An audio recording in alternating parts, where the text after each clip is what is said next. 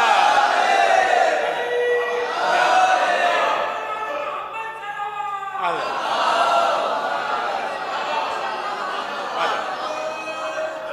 ایک سانس بھی لینے کا وہ حقدار نہیں ہے. اور شعر پیش کر رہا ہوں کہ ماتم کے نشان دیکھ کے بولے یہ فرشتے. خاص طور سے ماتم کے نشان دیکھ کے ارے بولے یہ فرشتے. ارے جا جا ایک بھی سجدہ تیرا بیکار. ادب ادب ادب ادب جا جا ایک بھی سجدہ تیرا بیکار نہیں ہے. اور یہ شعر بھی خاص طور سے دیکھیں گے بھائی کہ ان عشق غم شہ کا بجز فاطمہ زہرا.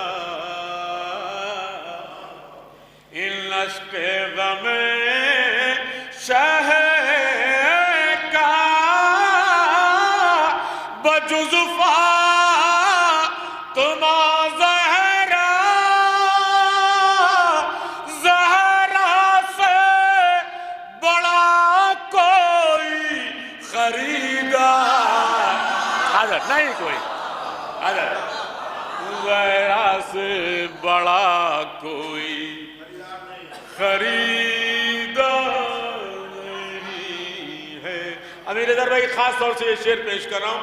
دیکھیں گے شعر کسی بات بھائی خاص طور سے کہ ہم نام پہ مولا کے لٹا دیتے ہیں جاگیر. ہم نام پہ مولا کے لٹا دیتے ہیں جاگیر. پھر بھی کوئی ہم جیسا زمیندار. ادب ادب ادب پھر بھی کوئی ہم جیسا زمیندار نہیں ہے. پھر بھی کوئی ہم جیسا زمیندار نہیں ہے. اور یہ کرب و بلا والے مدد کرتے ہیں سب کی. یہ کرب و بلا والے مدد کرتے ہیں سب کی. اس بات سے دشمن کو بھی انکار نہیں ہے. اس بات سے دشمن کو بھی انکار نہیں ہے. بس یہ دو شعر اور مقطع اس میں دو چار شعر چھوڑ رہا ہوں. دو شعر اور مقطع خاص طور سے کہ پابندیاں حسین کے ماتم پا لگائے. فہمی صاحب خاص طور سے کہ پابندیاں حسین کے ارے ماتم پا لگائے.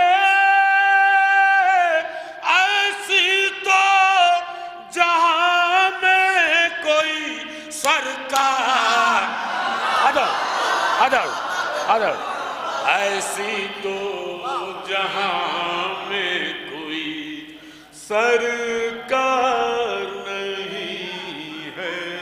یہ آخری شعر اور مقطع پیش کر رہا ہوں کہ حاکم نے کہا دیکھ کے سجاد کے تیور. خاص طور سے حاکم نے کہا دیکھ کے سجاد کے تیور اور دربار الٹ دے گا یہ بیمار. ادب ادب ادب دربار الٹ دے گا یہ بیمار نہیں ہے.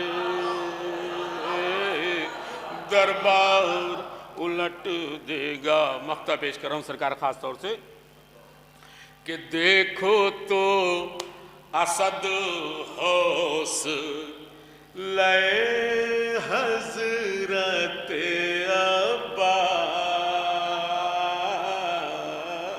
خدا سلامت رکھے. دیکھو تو اسد ہوس لے حضرت عباس.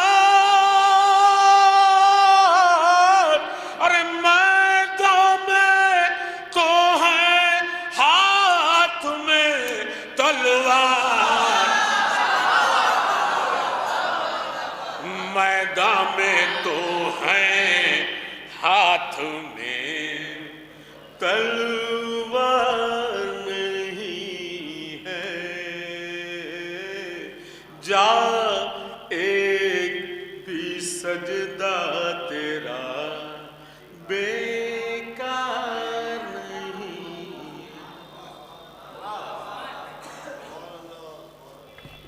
سبحان اللہ. سید آبادی صاحب اور ہم گزارش کرتے ہیں جناب عرفان صاحب سے تشریف لائیں اور سوزبانی کے فرائض انجام دیں. جیسا کہ فہمی بھائی نے حکم کیا کہ کافی تاخیر ہو گئی تو گزارش ہے کہ اختصار سے کام کریں.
پیش کر رہا ہوں. دوانے وقت میں گنجائش نہیں ہے اصل میں تو اختصار ساتھ میں.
سامان جشن عام تھا دربار عام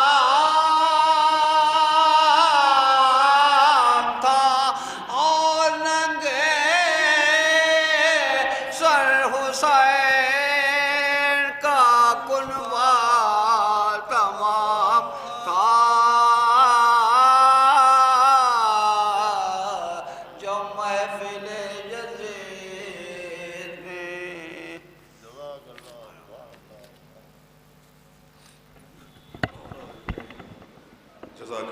مالک صاحب گزارش کی جاتی ہے خطیب انقلاب علی جناب مولانا عباس ارشاد نقوی صاحب سے کہ تشریف نہ آئے جس کو خطاب فرمائیں بر محمد و آل محمد صلی اللہ علیہ وسلم.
فاتحہ. بسم اللہ الرحمن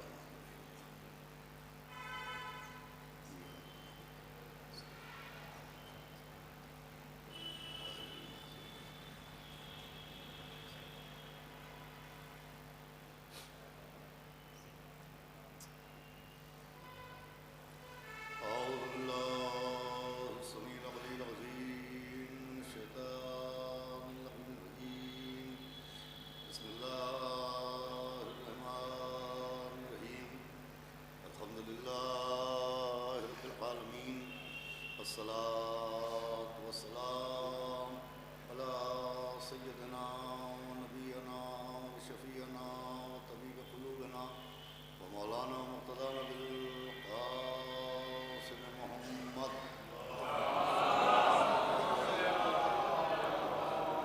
وآله الطيبين الطاهرين المعصومين بلغنة الله على قضائهم أجمعين من يومنا هذا إلى يوم الدين. أما بعد فقد قال الله سبحانه تبارك وتعالى في القرآن المجيد والفرقان الحميد. بسم الله الرحمن الرحيم. إن الدين عند الله الإسلام. صلوات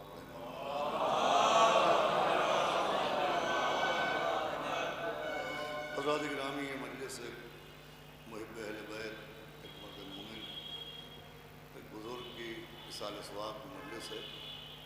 اور اولاً میں آپ تمام حضرات سے گزارش کروں گا کہ آپ ائمہ معصومین کے وسیلے سے، خصوصاً حضرت عابد بیمار علیہ السلام کے وسیلے سے دعا فرمائیں کہ جناب سراج مہندی صاحب کو اللہ شفائے عاجلہ عطا فرمائے اور وہ اسی طرح سے تمام مجالس میں بھی شرکت کریں اور تمام قوم کی انجام صلوات پڑھیں محمد وعلی محمد. حضرات گرامی، میں نے آپ کے سامنے اس وقت قرآن مجید کی جس مشہور و معروف اور مختصر آیت کریمہ کی تلاوت کرنے کا شرف حاصل کیا ہے، اس میں خداوند عالم نے اپنے جس دین کا تعارف فرمایا ہے اس دین کو اسلام کہتے ہیں. اور یہ دین اسلام جسے خداوند عالم نے اپنی رضا اور مقبولیت کی سند عطا فرمائی، اس دین کی دو بنیادیں ہیں، اس دین کے دو ستون ہیں، اس دین کے دو پلرز ہیں، دو کھمبے ہیں، دو بنیادیں ہیں جن پر یہ پوری عمارت اسلام رکی ہوئی ہے. اور یہ عمارت اسلام انہی دونوں ستونوں پر قائم ہے. اور ان دونوں ستونوں میں ایک ستون کو عقیدہ کہتے ہیں اور ایک کو عمل کہتے ہیں. آپ جتنے بھی احکام اسلامی ہیں ان تمام احکام پر اگر غور کریں تو تمام احکام اسلامی میں یا تو ایک حصہ عقائد اسلامی کا ملتا ہے اور ایک حصہ اعمال اسلامی کا ملتا ہے. اسلام کے دامن میں یا تو عقائد ہیں اور یا اعمال ہیں، اور نجات اسی کی ہوگی، حقدار جنت وہی ہوگا، روز محشر رضائے خدا اسی کو حاصل ہوگی کہ جو اعمال کا بھی پابند ہو اور عقائد کا بھی پختہ ہو، اعمال صالحہ بھی انجام دیتا ہو اور عقائد حقہ سے بھی وابستہ ہو۔ دیکھیے اعمال اور عقائد یہ دونوں میں نے عرض کیا کہ ستون اسلامی ہیں۔ اب ان دونوں میں فرق یہ ہے کہ اعمال کے ذریعے انسان کے درجات بلند ہوتے ہیں۔ اعمال ذریعہ ہے بلندی درجات کا، یہ جملہ بہت غور سنیے گا۔ اعمال ذریعہ ہیں بلندی درجات کا اور عقائد ذریعہ ہیں قبولیت اعمال کا۔ انسان کا جو درجہ بلند ہوگا وہ اعمال کی بنیاد پر بلند ہوگا، لیکن اعمال جو قبول ہوں گے وہ عقائد کی بنیاد پر قبول۔ اب عقائد کا جہاں تک معاملہ ہے عزیزوں، تو اسلام کے دامن میں بہت سے عقائد ہیں اور تمام عقائد سے وابستگی اور تمام عقائد پر یقین رکھنا ایک سچے مسلمان کے لیے ضروری ہے۔ اور ان عقائد میں بہت سے عقائد ہیں، میں نے عرض کیا کہ اگر ان پر انسان کا عقیدہ نہیں ہوگا، ان پر یقین نہیں ہوگا تو اعمال رائگاں مانے جائیں گے، اعمال کا کوئی فیض اور اعمال کا کوئی فائدہ ہم تک نہیں پہنچنے والا ہے۔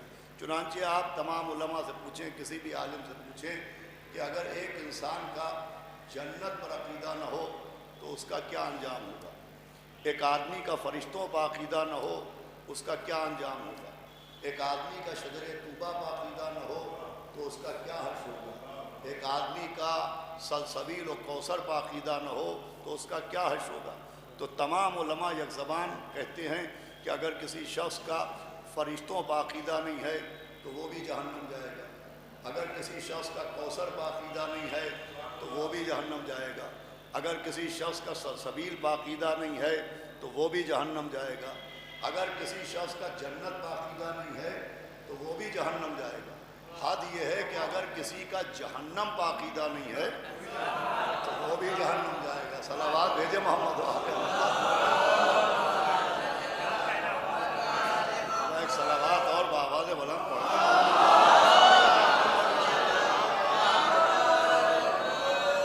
بھئی اگر کوئی صاحب یہ کہیں کہ صاحب ہم جنت کو مانتے ہیں کہ اللہ نے جنت خلق کی ہے مگر اللہ رحمان و رحیم ہے، اللہ جہنم کیسے بنا سکتا ہے، اللہ اپنی مخلوق کو جہنم میں کیسے جلا سکتا ہے، ہم جہنم کو نہیں مانتے، ہمارا عقیدہ جہنم پر نہیں ہے۔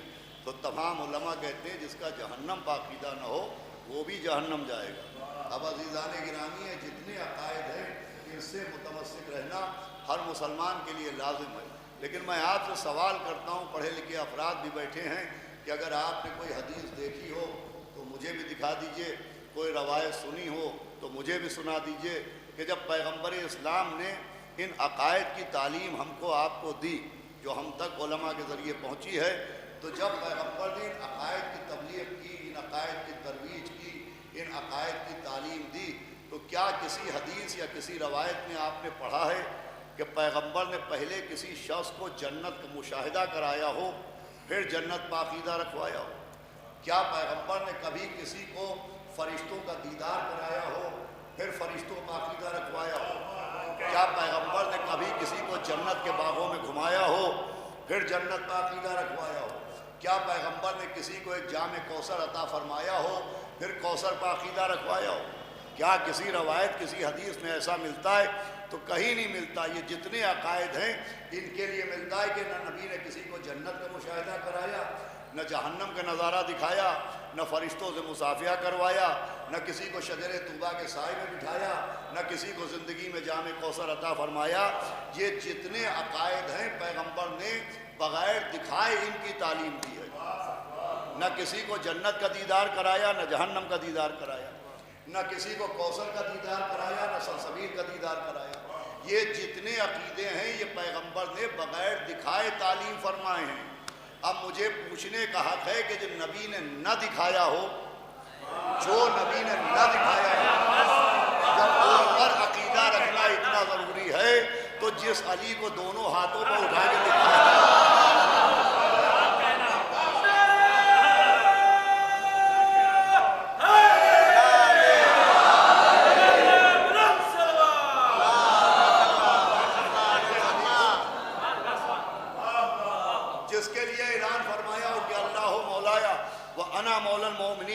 من کنت مولا ہو فہذا علی المولا، اللہ میرا مولا ہے، میں مومنین کا مولا ہے، جس کا میں مولا ہوں اس کے ہی علی مولا۔ اس عقیدے کو کہتے ہیں عقیدہ ولایت۔ بھائی مجلسی ولایت حسین صاحب کے سال ثواب کی ہے، صلوات بھیجے محمد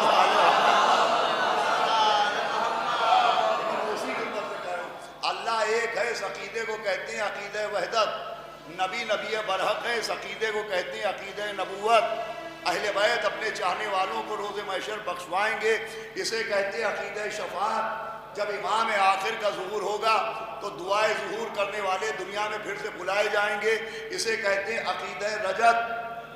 اور مولا علی اللہ کے ولی مطلق ہیں، اسے کہتے ہیں عقیدہ ولایت۔ یہ عقیدہ ولایت اتنا اہم ہے کہ ہمارے علماء نے اپنی کتابوں میں یہ حدیثیں درج کی کہ پیغمبر اسلام نے فرمایا کہ اللہ نے جناب آدم سے جناب شیش تک، شیش سے انوش تک، انوش سے قینان تک، قینان سے مہرائیل تک، مہرائیل سے یارث تک، یارث سے لمک تک، لمک سے جناب نوح تک، جناب نوح سے ابراہیم تک، ابراہیم سے اسماعیل تک، اسماعیل سے اسحاق تک، اسحاق سے یعقوب تک، یعقوب سے یوسف تک، یوسف سے ایوب تک، ایوب سے حومل تک، حومل سے یہودا تک، یہودا سے موسیٰ تک، موسیٰ سے ہارون تک، ہارون سے یوشع تک، یوشع سے حضرت عیسیٰ تک۔ توجہ سنیے گا، یہ حدیثوں کا خلاصہ ہے کہ نبی نے فرمایا اللہ نے اس وقت تک کسی نبی کو نبی بنایا ہی نہیں جب تک علی کی ولایت کا اقرار نہیں لے لیا۔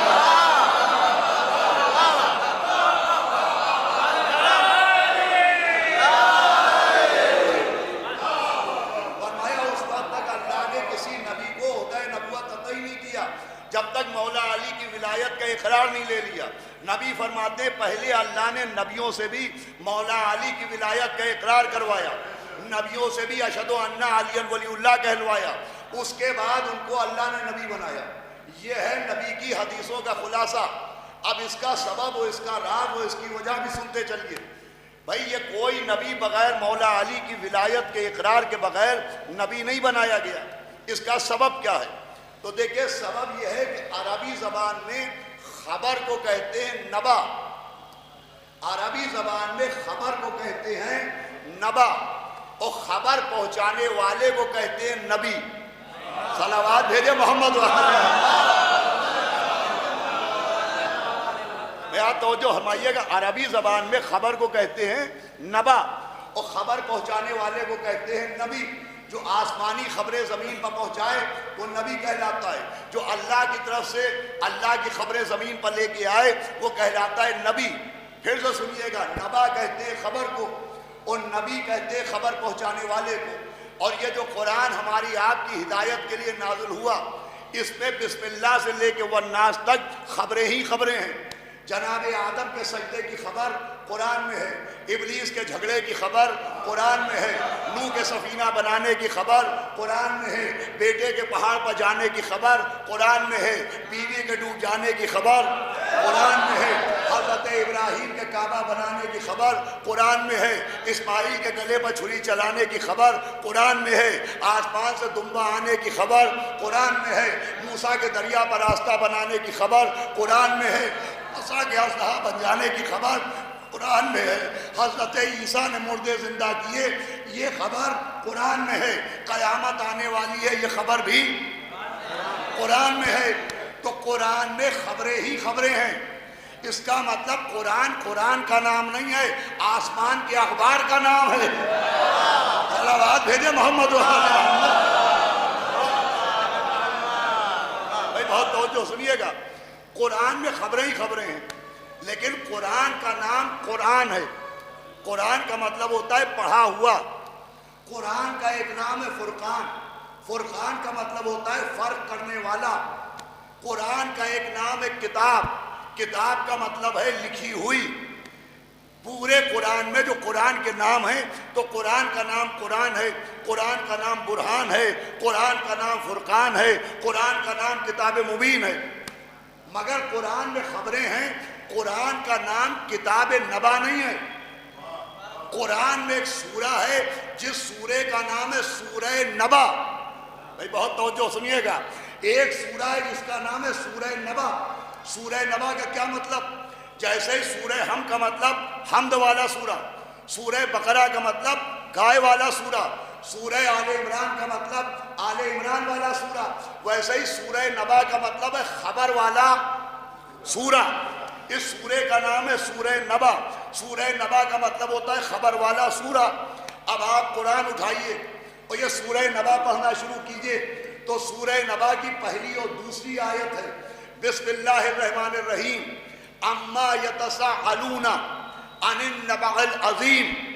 یہ ہے سورہ نبا کی پہلی اور دوسری آیت۔ اس آیت کا ترجمہ کیا ہے، مفہوم کیا ہے؟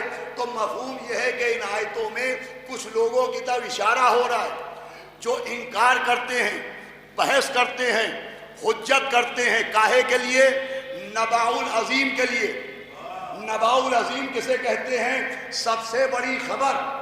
بھائی سورہ نبا خبر دے رہا ہے کہ کچھ لوگ ہیں جو نبأ العظیم، توجہ سنیے گا، نبأ العظیم کا مطلب ہے سب سے بڑی خبر کا انکار کرتے ہیں، حجت کرتے ہیں، بحث کرتے ہیں۔ پوری توجہ رکھیے گا، یہ ہے سورہ نبا کی آیتیں۔ اب میں آپ کو دکھاتا ہوں جنگ صفین کا ایک منظر کہ مولا علی میدان جنگ میں ہیں اور شام کی طرف سے ایک قاری قرآن مولا علی سے لڑنے نکلا۔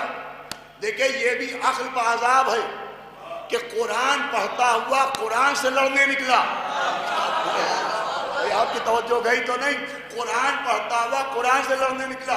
جب مولا علی کے سامنے آیا، مولا علی مسکرائے کہ تم کیا پڑھ رہے ہو؟ کہ یا علی قرآن پڑھ رہا ہوں۔ کہ قرآن کا کون سا سورہ پڑھ رہے ہو؟ کہ یا علی سورہ نبا پڑھ رہا ہوں۔ کہ سورہ نبا میں کیا ذکر ہو رہا ہے؟ کہ نبأ العظیم کا۔ مولا نے کہا نبأ العظیم کا کیا مطلب؟ کہ یا علی نبأ العظیم کا مطلب ہے سب سے بڑی خبر۔ مولا کے لبوں کے منبر پر تبسم کا خطیب آ گیا۔ ارے جملہ پہنچے ہی نہیں، اور یہ جملہ پہنچ جاتا تو یہ کیسے پتا چلتا کہ اردو ICU میں ہے؟ صلوات بھیجے محمد محمد۔ اب دیکھیں لکھنؤ میں یہ حالت ہے، یا علی یا دیکھیے گا میں نے کون سی عربی بول دی، کون سی فارسی میں گفتگو کی؟ مولا کے لبوں کے منبر پر تبسم کا خطیب آ گیا۔ اس کا مطلب صرف اتنا سا ہے کہ مولا مسکرائے۔ صلوات بھیجے محمد والے۔ میں ایک بابا سے بولیں صلوات پڑھے محمد والے۔ تشریف لائے منور بھائی آ جائے تو ٹھیک ہے۔ تو میں عرض کر رہا ہوں آپ کی خدمت میں کہ مولا علی مسکرائے کہ کیا پڑھ رہے ہو؟ کہ یا علی قرآن۔ کہ قرآن کا کون سا سورہ پڑھ رہے ہو؟ کہ سورہ نبا۔ کہ سورہ نبا میں کیا ذکر ہے؟ کہ نبأ العظیم۔ کہ نبأ العظیم کا کیا مطلب ہے؟ کہ سب سے بڑی خبر۔ مولا مسکرائے اور کہا تجھے خود خبر ہے کہ سب سے بڑی خبر کیا ہے؟ کہا تجھے خود بھی خبر ہے کہ سب سے بڑی خبر کیا ہے؟ نبأ العظیم کیا ہے؟ کہا یا علی یہ تو نہیں معلوم۔ میرے مولا نے اپنے سینے پہ ہاتھ رکھا، مسکرا کے فرمایا واللہ انا النبأ العظیم۔ اے خدا کی قسم سب سے بڑی خبر میں ہوں۔ ابھی 13 رجب گزری ہے، 3 دن بھی گزرے نہیں۔ آپ نے مولا علی کی زیارت پڑھی ہوگی، اور اگر سمجھ کے پڑھی ہوگی تو اس زیارت پہ فکرہ ہے کہ السلام علیکہ ایھا النبأ العظیم، سلام ہو آپ پر کہ آپ اللہ کی سب سے بڑی خبر ہیں۔ اور جو ہمارے یہاں مولا علی ہیں نبأ العظیم۔ آپ سمجھئے کوئی نبی علی کی ولایت کے بغیر نبی کیوں نہیں بنتا؟ ارے جب علم کے بغیر کوئی عالم نہیں بن سکتا، تقوی کے بغیر کوئی متقی نہیں بن سکتا، زہد کے بغیر کوئی زاہد نہیں بن سکتا، تو کوئی نبأ العظیم کے بغیر نبی کیسے بن جاتا؟ صلوات بھیجے محمد۔ دنیا کا مجلس اپنے دامن وقت کے اندر تمام ہو جائے گی۔ مولا علی نبأ العظیم۔ نبأ العظیم کا کیا مطلب ہے؟ سب سے بڑی خبر۔ ابھی نتیجہ نہیں آیا ہے۔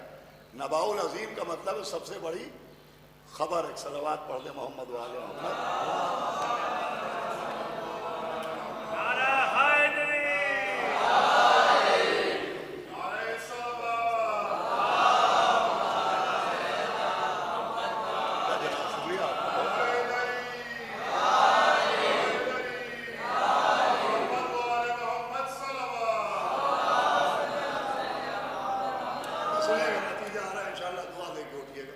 مولا علی کیا ہیں بھائی؟ بچے بھی بیٹھے ہیں. نباؤل عظیم. نباؤل عظیم کا کیا مطلب ہے؟ سب سے بڑی خبر. نبی کہتے خبر دینے والے کو. مولا علی کی ولایت ہے سب سے بڑی خبر، اور آخری نبی ہے سب سے بڑے خبر دینے والے. اسی لیے تو انہیں بھی غدیر میں خبردار کیا گیا کہ اگر یہ نہ پہنچایا تو کچھ نہ پہنچایا. کہ بھائی ساری خبریں پہنچا دی اور سب سے بڑی خبر پہنچاؤ. ہر خبر پہنچا دی، اب نباء العظیم پہنچاؤ. نباء العظیم کیا ہے؟ مولا علی نے کہا واللہ انا النباء العظیم، خدا کی قسم میں ہوں نباء العظیم، میں ہوں سب سے بڑی خبر. اب سارے نبی، بھائی توجہ سنیے گا، سارے نبی زمین پر بھیجے گئے خبریں پہنچانے کے لیے.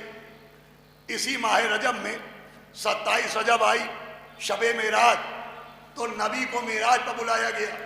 ہم نے قرآن سے پوچھا کہ بھئی سارے نبی خبریں پہنچانے کے لیے زمین پر آئے، یہ نبی معراج پر کیوں بلائے گئے؟ تو قرآن نے کہا بسم اللہ الرحمن الرحیم قد را من آیات ربہ الکبریٰ. یہ روایت نہیں ہے، یہ آیت ہے، یہ بیان نہیں ہے، قرآن ہے. قرآن کہہ رہا ہے قد را من آیات ربہ الکبریٰ، کہ اللہ نے جو نبی کو معراج پر بلایا تو سب سے بڑی آیت دکھانے کے لیے. بھائی آیت کہتے نشانی کو، اور کبریٰ کہتے سب سے بڑی کو. بھئی یہ قرآن کی آیت کریے قد را من آیات ربہ الکبریٰ، جو معراج میں نبی کو بلایا گیا تو سب سے بڑی نشانی دکھانے کے لیے، آیت کبریٰ دکھانے کے لیے. تو معراج پر نبی کو بلایا آیت کبریٰ دکھانے کے لیے، زمین پر بھیجا خبریں پہنچانے کے لیے. اب جس علی نے کہا واللہ انا النباء العظیم، اسی نے سینے پہ ہاتھ رکھ کے ایک دن کہا کہ واللہ انا آیت اللہ الکبریٰ، کہ بھئی اللہ کی سب سے بڑی نشانی میں ہوں. پر نتیجہ آ رہا ہے نباء العظیم بھی علی ہیں، آیت اللہ الکبریٰ بھی علی ہیں، سب سے بڑی خبر بھی علی ہیں. بھئی میرے ساتھ رہیے گا، سب سے بڑی خبر بھی علی ہیں، سب سے بڑی آیت بھی علی ہیں، نباء العظیم بھی علی ہیں، آیت اللہ الکبریٰ بھی علی ہیں، سب سے بڑی خبر بھی علی ہیں، سب سے بڑی نشانی بھی علی ہیں. اب طریقہ یہ ہوتا ہے کہ خبر سنائی جاتی ہے، نشانی دکھائی جاتی ہے. میری بات پہنچی کہ نہیں پہنچی؟ خبر سنائی جاتی ہے، نشانی دکھائی جاتی ہے. اب سمجھ میں آیا کہ غدیر میں نبی نے من کن تو مولا سنایا کیوں؟ علی کو ہاتھوں پہ اٹھا کے دکھایا کیوں؟ ارے من کن تو مولا کہہ کے سب سے بڑی خبر سنائی ہے، علی کو ہاتھوں پہ اٹھا کے آیت کبریٰ کی زیارت کرائی ہے.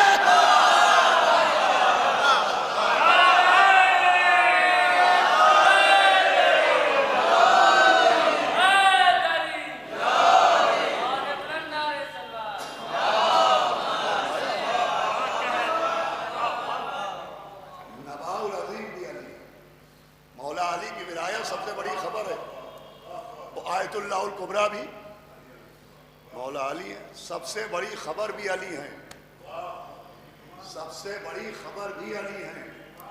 اب اسے کیا کیجئے کہ حافظے اتنے کمزور ہو گئے ہیں کہ لوگوں کو چھوٹی چھوٹی خبریں یاد ہیں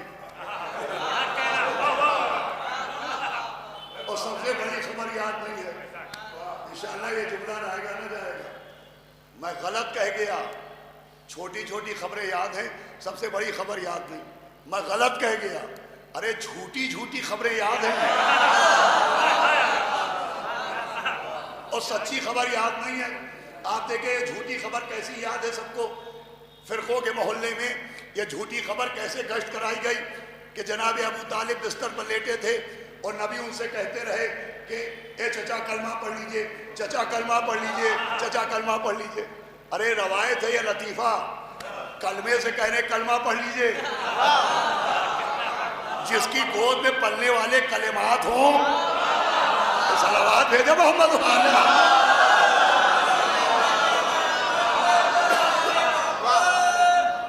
وہ کلمات بکلمات.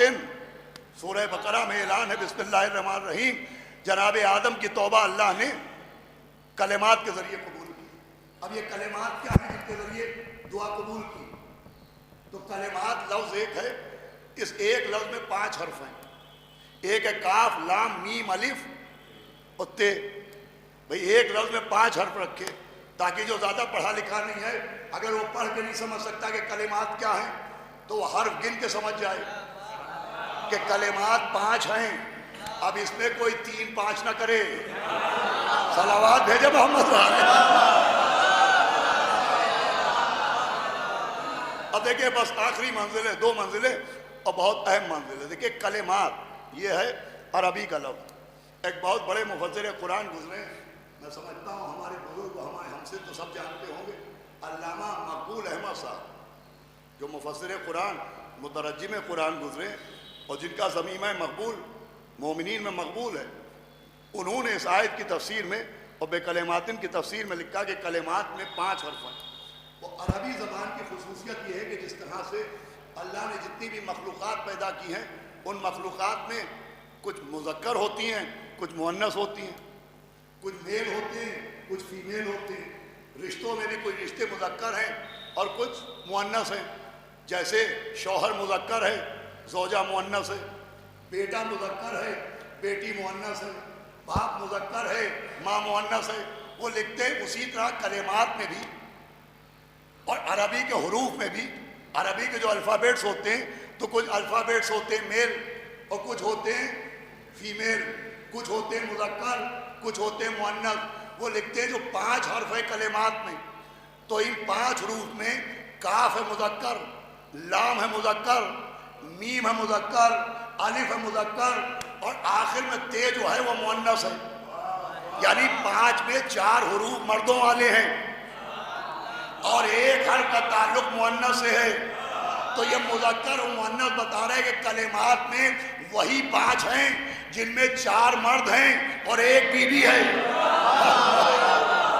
بھائی کلمات سے مراد وہی ہیں جن میں 4 مرد ہیں اور ایک خاتون ہے. اب وہ 4 مرد کون ہیں، ایک خاتون کون ہے؟ چاہے تطہیر کی چادر دیکھیے، چاہے مباہلے کا منظر دیکھیے.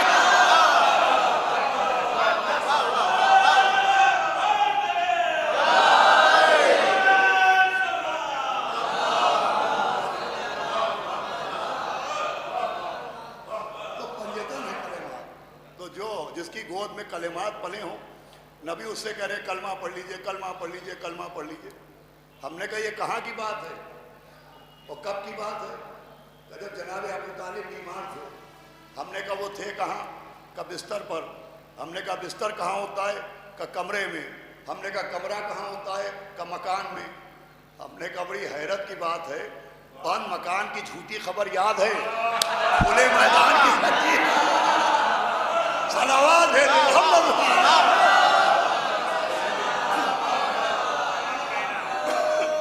چھوٹی چھوٹی خبریں یاد ہیں. اور مولا علی کی ولایت جو سب سے بڑی خبر ہے وہ یاد نہیں ہے. اسی ولایت کے اوپر بنیاد ہے تشیع کی. صلوات پڑھ دے محمد والے محمد.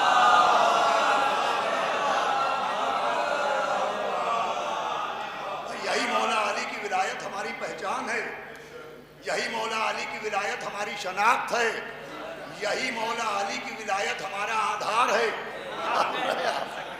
اسی پہ ہم آدھارت ہیں. اسی لیے بزرگان اپنے بچوں کا نام تک ولایت رکھتے تھے. صلوات بھیجے محمد والے.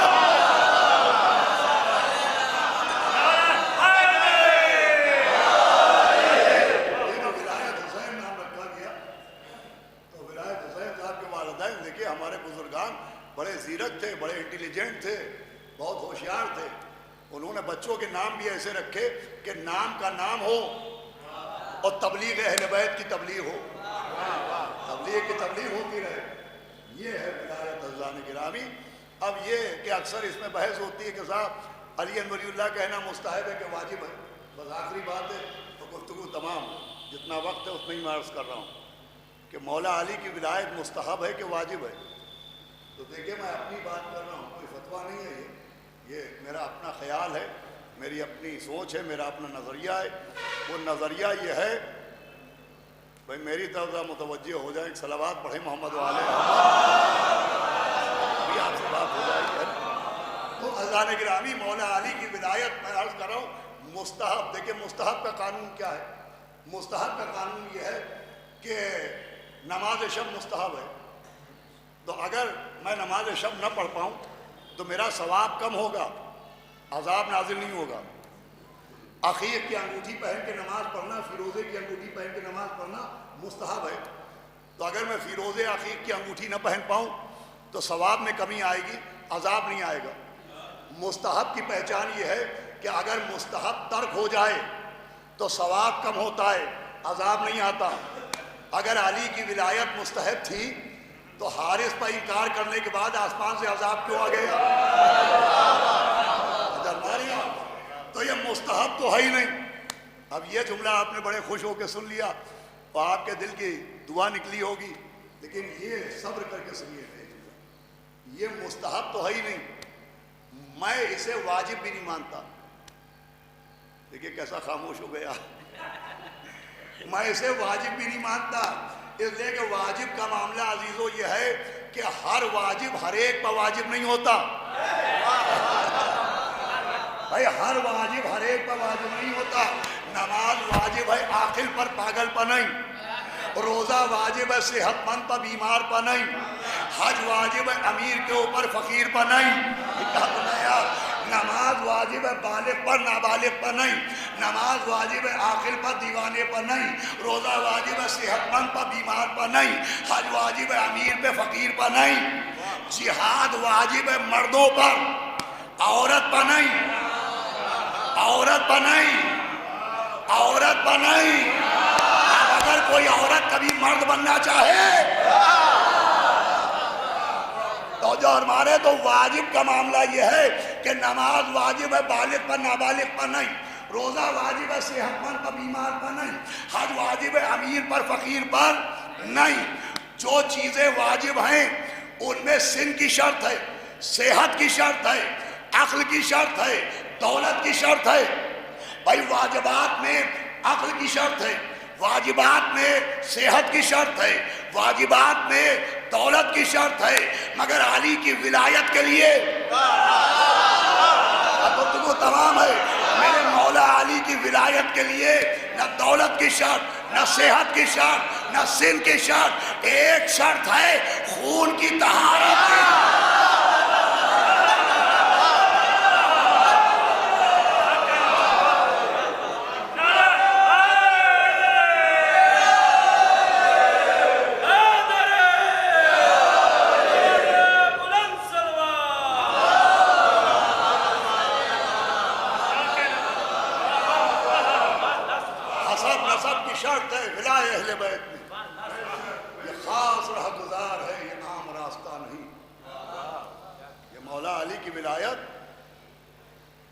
اللہ کی عنایت سے ملتی ہے، شیر مادر کی طہارت سے ملتی ہے، باپ کی شرافت سے ملتی ہے. بھائی اہم ہے مولا علی کی ولایت. بھائی 13 رجب گزر گئی ہے، ابھی 27 رجب معراج آئے گی. یہ سب اسی ولایت کے سلسلے. اور یہ مجلس ایک ایسے بزرگ کے ایصال ثواب کی مجلس ہے جن کا نام ہی ولایت حسین تھا. سب سے اہم عقیدہ ہے تشیع کا، اور ہم میں اور غیروں میں اسی ولایت کی وجہ سے فرق ہے. بلکہ ہم و آپ کیا، کربلا جو ہماری اساس و بنیاد ہے، اس کربلا میں بھی جو فرق تھا وہ کاہے کا فرق تھا. بھئی نماز ادھر بھی ادھر بھی، روزہ ادھر بھی ادھر بھی، حج ادھر بھی ادھر بھی، لا الہ الا اللہ ادھر بھی ادھر بھی، محمد الرسول اللہ ادھر بھی ادھر بھی. کیا فرق تھا جس نے بتایا کہ وہ یزیدی ہیں یہ حسینی ہیں؟ سب کچھ کامن تھا ایک علی ولی اللہ کے سوا. ایک مولا علی کی ولایت کے سوا سب کامن تھا. اور اسی کے اوپر جو جنگ ہوئی ہے اسی بنیاد پر ہوئی ہے. بس اللہ درجات بلند کرے جناب ولایت حسین صاحب کے اور ان کے بیٹوں کو، خصوصی طور پر ہمارے سراج مہدی بھائی کو اللہ جلد و جلد مولا علی کے صدقے میں صحت کاملہ اور صحت عاجلہ. یہ جب سے ان کے والد کا انتقال ہوا ہے، میں سمجھتا ہوں پہلی مرتبہ ایسا ہوا ہے کہ وہ مجلس میں یہاں بیٹھ کے مجلس نہیں سن پا رہے ہیں۔ الحمدللہ وہ گھر تشریف لا چکے ہیں۔ اس وقت یہ گراف ایجنسی کی طرف سے مجلس لائیو ہو رہی ہے، وہ گھر میں بیٹھے ہوئے اس مجلس کو سماعت کر رہے ہوں گے انشاءاللہ۔ ہم دعا کریں گے کہ وہ جیسے فرش اعظم پہ آ کے مجلس سنتے تھے ویسے یہ عقیدہ ولایت سب سے اہم ہے۔ یہ جو کربلا کی جنگ ہوئی ہے اس کی بنیاد بھی یہی تھی۔ جب مولا حسین نے پوچھا تھا کہ بھائی معاذ اللہ خاکم بدہن میرا جرم کیا ہے، کیا میں نے حرام کو حلال کیا، کیا میں نے پیغمبر کی شریعت میں کوئی امینڈمنٹ کر دیا، تو کیا جواب آیا تھا؟ جواب تھا بغضاً لابی، آپ کے باپ کی عداوت۔ مجھے بتائیے مولا علی سے کیا عداوت تھی، کیا دشمنی تھی؟ معاذ اللہ مولا علی نے کسی کا کیا بگاڑا تھا؟ بھوکوں کے منہ میں نوالے رکھنے والا، یتیموں کی پرورش کرنے والا، بیواؤں کی نگہبانی کرنے والا، ایسے مریض جن کے پاس کوئی پھٹکنا گوارا نہ کرے ان کے زخموں پر مرہم لگانے والا۔ یہ مولا علی کی عداوت کاہے کی وجہ سے تھی؟ ایک اعلان ولایت کی وجہ سے۔ وہ جو غدیر میں اعلان ہوا تھا یہ اس اعلان ولایت کی عداوت تھی۔ وہ اسی عداوت کی وجہ سے وہ لاکھوں کا لشکر آیا۔ ادھر سے جو لشکر آیا وہ عداوت ولایت میں، اور ادھر سے جو لوگ بڑھے وہ حفاظت ولایت۔ لاکھوں چلے عداوت میں، 72 بڑھے حفاظت میں۔ ادھر سے عداوت ولایت میں نیزہ چلا، ادھر سے حفاظت ولایت میں علی اکبر کا سینہ بڑھا۔ ادھر سے عداوت ولایت میں گرز چلا، ادھر حفاظت ولایت میں عباس کا سر آگے بڑھا۔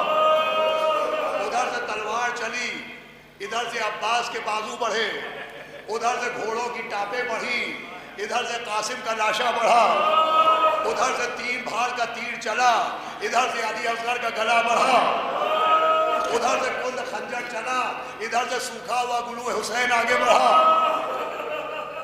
ادھر سے تازیانے چلے، ادھر سے سید سجاد کی پشت آگے بڑھی، ادھر سے نیزوں کی انیاں بڑھی، ادھر سے بیویوں کی چادریں بڑھی۔ سر کی چادر بھی ضروری ہے تو لے لے امت، ہم پسے پردے تطہیر ہوئے جاتے ہیں۔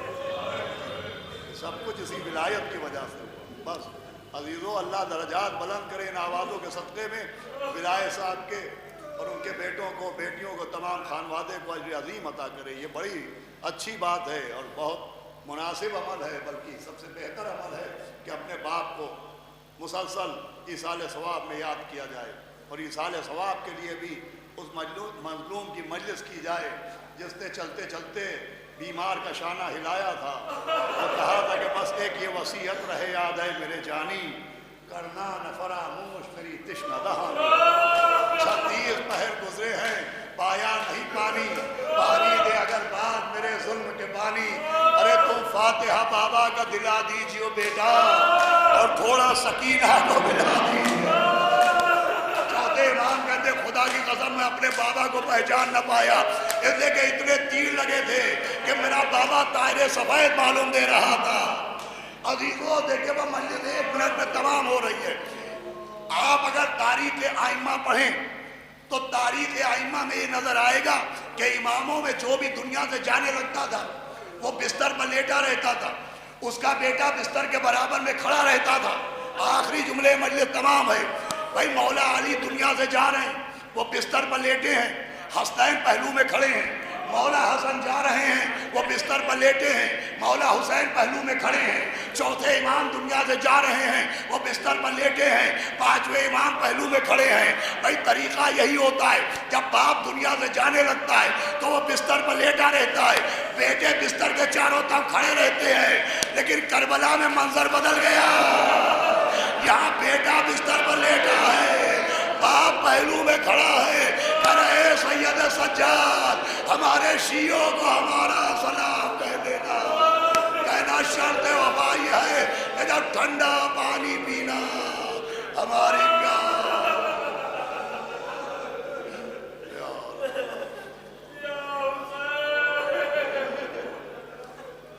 حضرات ایک مرتبہ پھر سے سورہ الحمد اور سورہ تلاوت فرما کر جناب سید ولایت حسین صاحب مرحوم ابن سید نواب حسین صاحب مرحوم کی روح کو سال ثواب کرتے ہیں. بسم اللہ الرحمن الرحیم. مالک یوم الدین.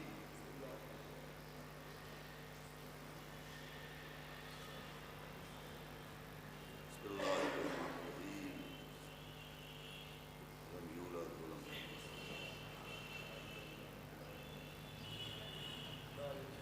بسم اللہ الرحمن ولم یکن لہ